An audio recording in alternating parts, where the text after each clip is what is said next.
आज मैं बात करूंगी एक ऐसे महान योद्धा के बारे में जिसका केवल नाम सुनने से ही अंग्रेजों के पसीने छूट जाया करते थे और सामंतवादी कोसों दूर भागते थे।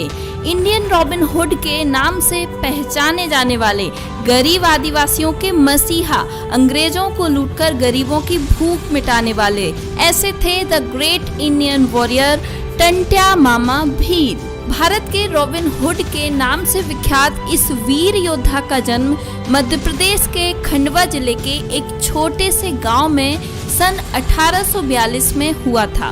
उनके पिता का नाम भाऊ सिंह था। वे भील आदिवासी जाति के थे।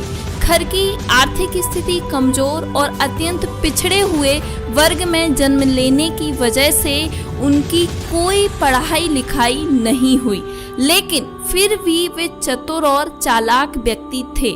तीर कमान और लाठी चलाने का उन्हें बचपन से ही शौक था और इसी शौक को देखते हुए उनके पिता ने उन्हें हथियार चलाने की पूरी विद्या सिखाई, जो आगे चलकर उनके लिए एक पहचान बन गई।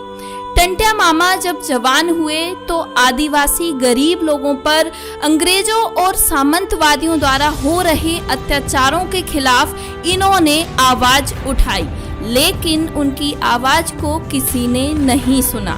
फिर उन्होंने कुछ लोगों की एक टीम बनाई और अंग्रेजों के साथ साथ सामंतवादियों के अनाज को लूट कर गरीब लोगों में बांटना शुरू कर दिया। इस काम से वे लोगों के दिलों में बस गए और लोगों ने उन्हें एक नया नाम दिया, टंट्या मामा भील। और इसके साथ साथ लोगों की ये भावना बन चुकी थी कि जब तक टंट्या मामा जीवित हैं तब तक कोई आदमी भूखा नहीं सोएगा। धीरे धीरे लोग उनके साथ जुड़ते गए और सन 1857 की क्रांति में आदिवासियों की तरफ से वे हीरो बनकर सामने आए। अंग्रेजी हुकूमत इन्हें कभी नहीं पकड़ पाई और इसका कारण था जननायक टंट्या मामा भील तीर कमान, तलवारबाजी और लाठी जैसे हथियार चलाने में निपुण थे। इसके साथ साथ वे जंगली रास्तों के इतने जानकार थे कि पलक झपकते ही इधर से उधर छिप जाया करते थे और ब्रिटिश सरकार के सैनिकों के लिए इन्हें पकड़ पाना मुश्किल ही नहीं नामुमकिन था। रॉबिन हुड और जननायक टंट्या मामा भील की कार्यप्रणाली एक होने के कारण अंग्रेजों ने उन्हें इंडियन रॉबिन हुड की उपाधि दी, क्योंकि रॉबिन हुड की तरह ही टंट्या मामा अंग्रेजों के साथ साथ लुका छिपी का खेल खेला करते थे।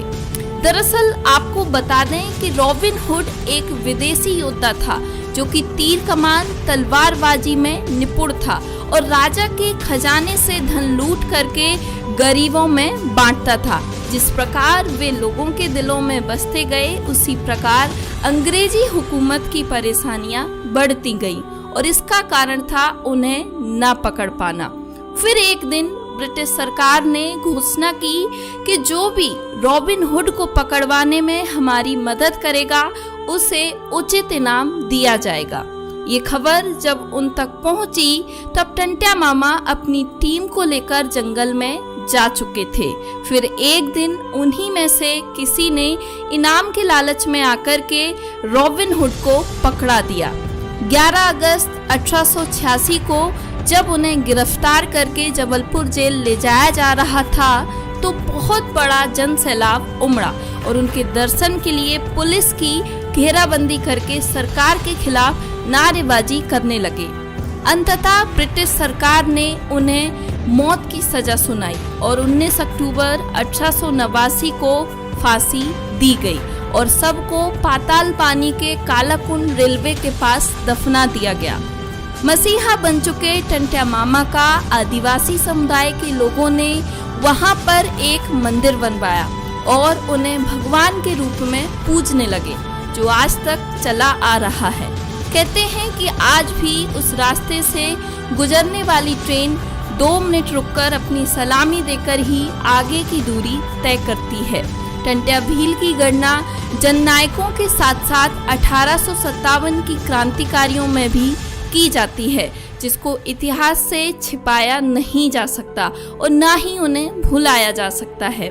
इस प्रकार एक आदिवासी योद्धा का अंत हो गया, लेकिन आज भी वो भील समाज के लोगों में उसी तरह बसे हुए हैं जिस प्रकार उस वक्त थे। अगर ये वीडियो आपको अच्छी लगी है तो वीडियो को लाइक जरूर करें, और आप अगर चाहते हैं कि इसी तरह की वीडियोस आगे कंटिन्यू रखी जाएं तो हमें कमेंट करके जरूर बताएं।